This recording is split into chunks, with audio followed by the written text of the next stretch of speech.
የምስጋና የኃይልና የታምራት ኮንፈረንስ በደቡብ አፍሪካ የፓልመሪች ወንጌል አማኞች ቤተክርስቲያን የህንፃ ምርቃትን በማስመልከት የተዘጋጀ ልዩ መንፈሳዊ ድግስ ጌታ በኃይል የሚገለጥበት የታሰሩ የሚፈቱበትና የምስጋና መስዋዕት የሚቀርብበት ታላቅ ጉባኤ ተዘጋጅቶ ይጠብቆታል።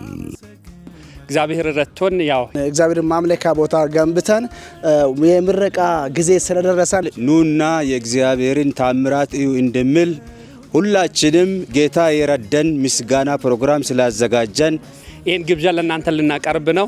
ሁላችሁም መታችሁ እንድትካፈሉ ይሄንን በቲትና እንጋብዛለን። ከኤፕሪል 2 እስከ 5 ጌታ በክብር ይገለጣል፣ እኛም እናከብረዋለን። በእነዚህ የክብር ቀናት በቃልና በዝማሬ የሚያገለግሉን አገልጋዮች ቢሾፕ ተገኝ ከደቡብ አፍሪካ፣ ነብይ ዳጊ ከኢትዮጵያ፣ ነብይ ዮሴፍ ከደቡብ አፍሪካና ፓስተር ፍቅሬን ጨምሮ በቃል ያገለግሉናል። በዝማሬ ዘማሪት ሙሉነሽ ዮሐንስ ከኢትዮጵያ፣ ዘማሪ ሕዝቅኤልና የቤተ ክርስቲያኒቱ ዘማሪያን ያገለግሉናል።